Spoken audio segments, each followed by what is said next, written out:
Assalamu alaikum warahmatullahi wabarakatuh. I hope you are all fit and happy. As you know, you are watching my YouTube channel Chemistry with Taimur, and I am your teacher Taimur. Dear students and viewers, today we are going to discuss another important topic of chemistry, which is Avogadro number. अगर class 9th की chemistry की बात करें तो उसमें जो chapter number 1 है उसमें एक बहुत ज्यादा इंपॉर्टेंट और सिग्निफिकेंट टॉपिक है जिसका नाम है एवोगाड्रो नंबर। तो आज मैं अपने स्टूडेंट्स के साथ, व्यूअर्स के साथ एक और टेक्निकल और इम्पोर्टेंट लेक्चर डिस्कस करने जा रहा हूं। स्टूडेंट्स, बगैर टाइम वेस्ट किए आप लोग व्हाइट बोर्ड की तरफ आएंगे। हमारे पास एवोगाड्रो नंबर एक ऐसा टॉपिक है, अगर ये आप लोगों को समझ आ जाए तो क्लास फर्स्ट ईयर की जो केमिस्ट्री है उसमें चैप्टर नंबर 1 में जो बेसिक कॉन्सेप्ट है वो भी आप लोगों का अच्छा खासा क्लियर हो जाता है। तो स्टूडेंट, एक हमारे पास साइंटिस्ट था जो कि इटालियन साइंटिस्ट था, his name was अमीडो Avogadro.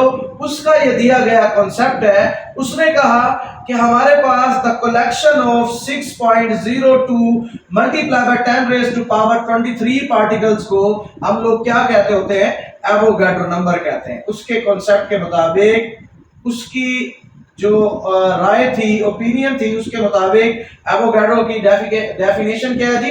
The collection of 6.02 multiply by 10 raise to power 23 particle. It is represented by, इसको जो है रिप्रेजेंट किया जाता है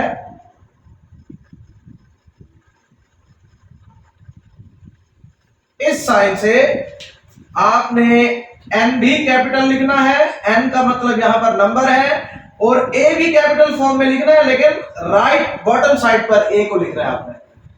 ख्याल कीजिएगा, बच्चे क्या करते हैं, एन कैपिटल लिखते हैं और ए भी कैपिटल लिखते हैं, ऐसा नहीं आपने लिखना, इसको नॉट अवेलेबल कंसीडर किया जाएगा। बाद बच्चे क्या करते हैं, एन बड़ा लिखते हैं और ए स्मॉल लिख देते हैं, तो ये जो है सोडियम का सिंबल बन जाता है। तो आपने जस्ट इसकी रिप्रेजेंटेशन जो है एवोगाड्रो नंबर की इस तरह से लिखनी है।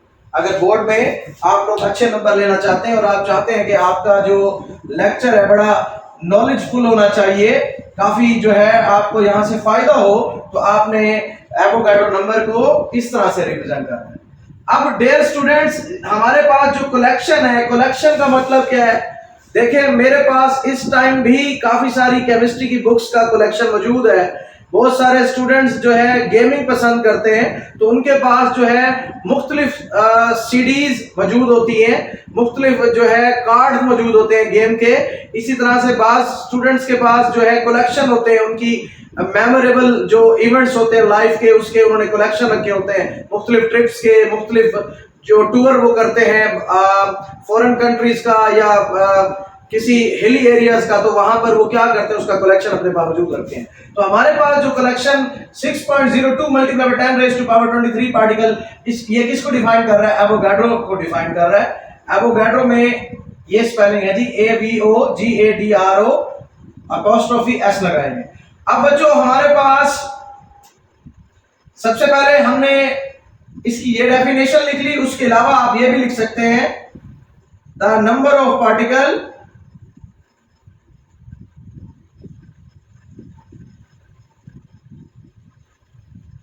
in 1 mole of a substance,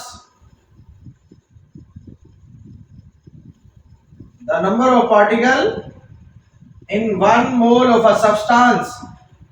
sir, आपने ऐसा क्यों लिखा है कि जो पार्टिकल की तादाद होती है वो 1 मोल सब्सटेंस में अगर दी जाए तो उसको भी एवोगाड्रो नंबर कहते हैं? सर, काइंडली इसके ऊपर रोशनी डालें, हमें ये चीज समझाएं।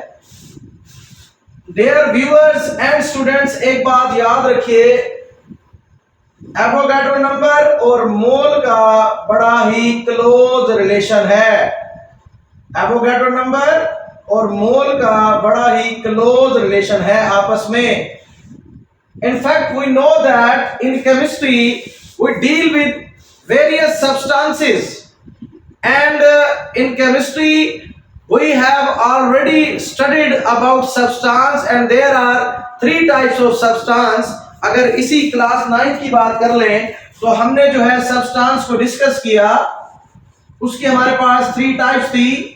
स्टूडेंट्स गौर करेंगे और इस वैल्यू को भूलेंगे नहीं जो कि एवोगाड्रो ने बताई थी, या in short I just want to say the contact number of Avogadro is 6.02 multiplied by 10 raised to power 23. अगर बहुत सारे स्टूडेंट्स जिनका दिल कर रहा हो कि वो एवोगैड्रो से डायरेक्ट कॉल पे बात करना चाहते हैं तो वो इस नंबर को डायल करेंगे तो कवर से आवाज आएगी कि मैं अब इस दुनिया में नहीं रहा।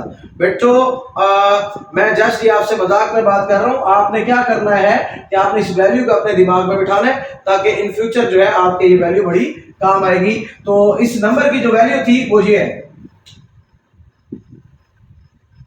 I just saying it by the way of joke। अब हमारे पास केमिस्ट्री में सब्सटेंस तीन तरह के हैं, एलिमेंट। नंबर 2 पे है जी हमारे पास कोवेलेंट कंपाउंड,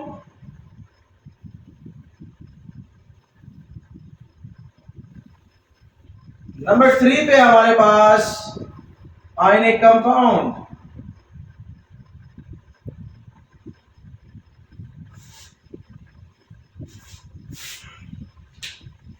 तीन तरह के जी हमारे पास सब्सटेंस है। सर सब्सटेंस क्या चीज होती है? आपने इस चैप्टर के शुरू में पढ़ा होगा, the pure form of matter is called substance and every substance has a fixed composition.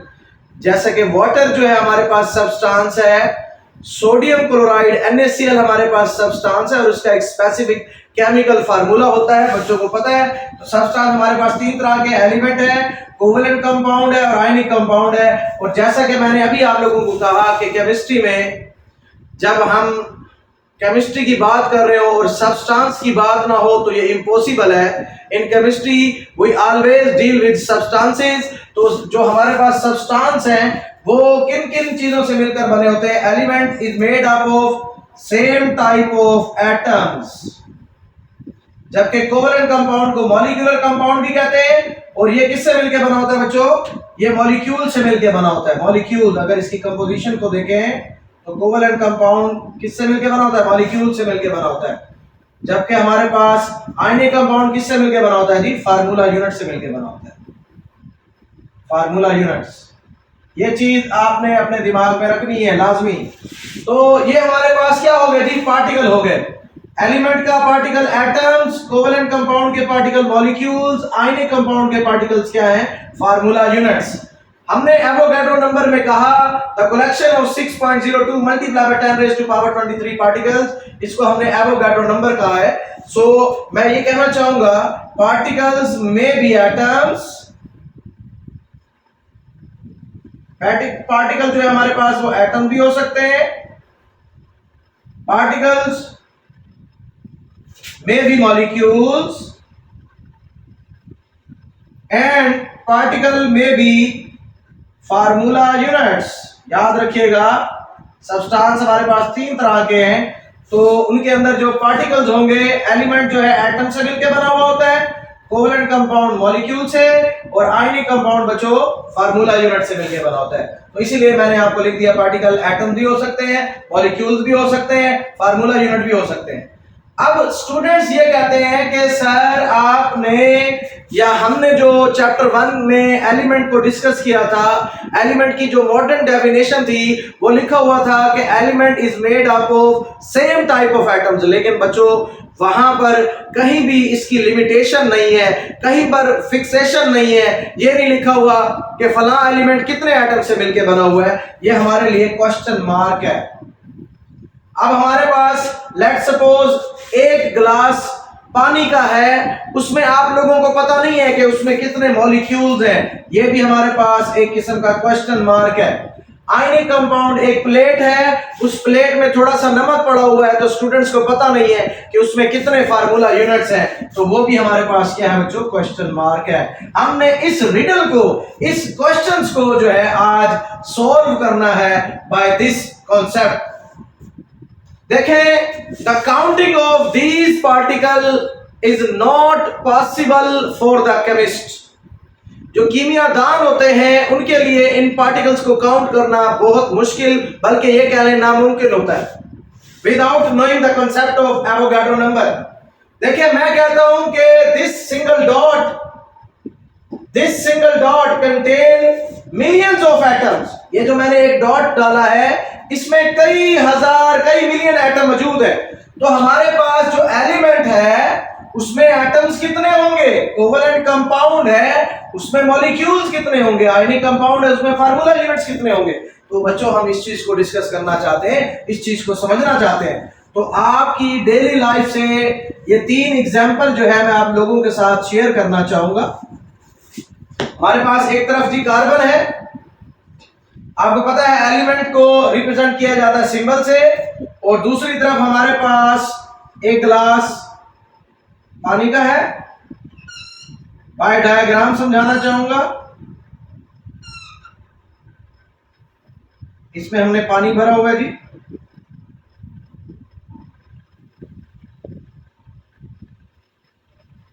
and any student feel any difficulty in anywhere, then he she may ask to me without any hesitation। ये हमारे पास एक गिलास पानी का है और ये हमारे पास जी प्लेट है। इस प्लेट में हमने थोड़ा सा नमक रखा हुआ है, ये देखिए, ये हमारे पास क्या है बच्चों, नमक है। अब स्टूडेंट्स हमारे पास आयनिक कंपाउंड, ये कोवेलेंट कंपाउंड, और ये हमारे पास एलिमेंट है, ये तीनों क्या है, सब्सटेंस है। अब हमें पता नहीं है कि इस कार्बन एलिमेंट में एटम्स कितने हैं, इस कोवेलेंट कंपाउंड में जिसको हमने एक गिलास पानी कहा, इसमें जो है मॉलिक्यूल्स कितने हैं। ना हमने एटम को देखा हुआ है, ना हमने मॉलिक्यूल्स को देखा हुआ है, ना हमने फार्मूला यूनिट को देखा हुआ है। और ये जो हमारे पास प्लेट मौजूद थी इसके अंदर थोड़ा सा जो नमक पड़ा हुआ है, इसमें फार्मूला यूनिट्स कितने हैं। तो स्टूडेंट्स एवोगाड्रो नंबर जो है हमारी हेल्प करेगा।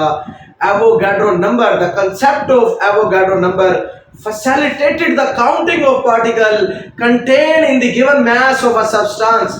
याद रखिए, जैसा कि आप लोग जानते हैं 1 डजन, 1 दर्जन हमारे पास अगर एग्स हैं, suppose we have 1 dozen of egg, तो इसका मतलब क्या होगा, तमाम स्टूडेंट जानते हैं, एक अंडरस्टूड बात है, 1 दर्जन अंडों का मतलब क्या होता है, उसमें 12 अंडे मौजूद होते हैं, 12 eggs.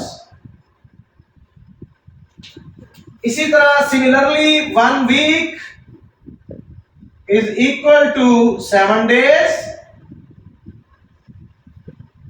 and 1 year is equal to 365 days।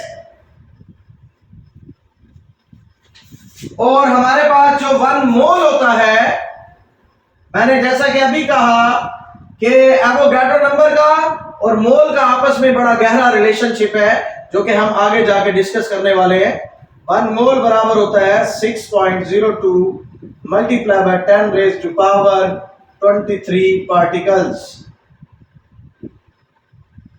Clear? तो हमारे पास 1 मोल में 6.02 multiply by 10 raise to power 23 particles हुआ करते हैं। अगर आप ये चीज जहन में रख लें, जैसा कि आप लोगों को पता है कि 1 दर्जन का मतलब 12 है, 1 डजन का मतलब 12 है, 1 वीक का मतलब 7 दिन है, तो इसी तरह 1 मोल में पार्टिकल्स कितने होते हैं, 6.02 multiply by 10 raise to power 23 particles. अब पार्टिकल एटम भी हो सकते हैं, पार्टिकल फार्मूला यूनिट्स भी हो सकते हैं, पार्टिकल जो है वो मॉलिक्यूल्स भी हो सकते हैं।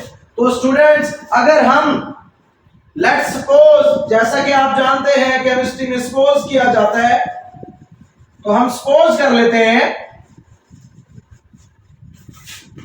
देखिए मैं दोबारा से यहां पर आपको बाय चांस इरेज कर दिया मैंने, ये नमक है जी। अब हम लेट्स सपोज इसको 1 मोल कार्बन कंसीडर कर लेते हैं, 1 मोल ऑफ कार्बन। हमें पता नहीं था कि इसमें एटम्स कितने हैं। इसको जो है 1 मोल ऑफ वाटर कंसीडर कर लेते हैं, 1 मोल ऑफ वाटर, और इसको हम क्या कंसीडर कर लेते हैं, हमारे पास ये कितना था, 1 मोल NaCl था, 1 मोल ऑफ NaCl। तो बच्चों अब हम आसानी वेरी इजीली जो है हम इस कार्बन में एटम्स की तादाद बता सकते हैं, इस पानी के गिलास में मॉलिक्यूल्स की तादाद बता सकते हैं, और इस पिर्च में, इस प्लेट में जो नमक पड़ा हुआ था, अगर हम उसको 1 मोल कंसीडर कर चुके हैं, पानी को 1 मोल कंसीडर कर लिया है, इस कार्बन एलिमेंट को 1 मोल कंसीडर कर लिया है, तो हम इनके पार्टिकल्स की तादाद भी आसानी डिस्क्राइब कर सकते हैं। जैसा कि मैंने आपको बताया, 1 मोल का मतलब 6.02 multiply by 10 raise to power 23 particle. Relevant substance, अब हमारे पास सब्सटेंस इधर एलिमेंट है, तो इसमें एटम्स कितने होंगे? 6.02 multiply by 10 raise to power 23 atoms. Understand? अब अगर हमने इसको 1 मोल वाटर कंसीडर किया है, तो स्टूडेंट्स बताएं इसके अंदर हमारे पास मॉलिक्यूल्स कितने होंगे? 6.02 multiply by 10 raise to power 23 molecule होंगे इसमें बच्चों। तो इसी तरह हमारे पास 1 मोल NaCl है, तो इसमें फार्मूला यूनिट्स कितने होंगे? 6.02 multiply by 10 raise to power 23 formula units हो जाएंगे। होप सो आप लोगों को यहां तक क्लियर समझ आया होगा। किसी भी स्टूडेंट को अगर कोई बात समझ नहीं आती तो बिला झिझक आप लोग मुझसे सवाल कर सकते हैं। पूरी कोशिश करूंगा कि आपको हर एक पॉइंट क्लियर करूं। ये हमारा आज का वेरी वेरी इंपॉर्टेंट टॉपिक था जो आप लोगों के साथ डिस्कस करना बहुत ज़रूरी था। अभी ये जो टॉपिक है स्टूडेंट्स ख़त्म नहीं हुआ, अभी इसका थोड़ा सा हिस्सा रिमेनिंग है। इंशाल्लाह अपने नेक्स्ट लेक्चर में, नेक्स्ट वीडियो लेक्चर में मैं ये लेकर आपकी खिदमत में पेश होऊंगा। अगर किसी भी स्टूडेंट को इस पूरे टॉपिक में किसी किस्म का कोई मसला पेश आता है, then he she may discuss to me without any hesitation. अस्सलाम वालेकुम रहमतुल्लाहि व बरकातुहू।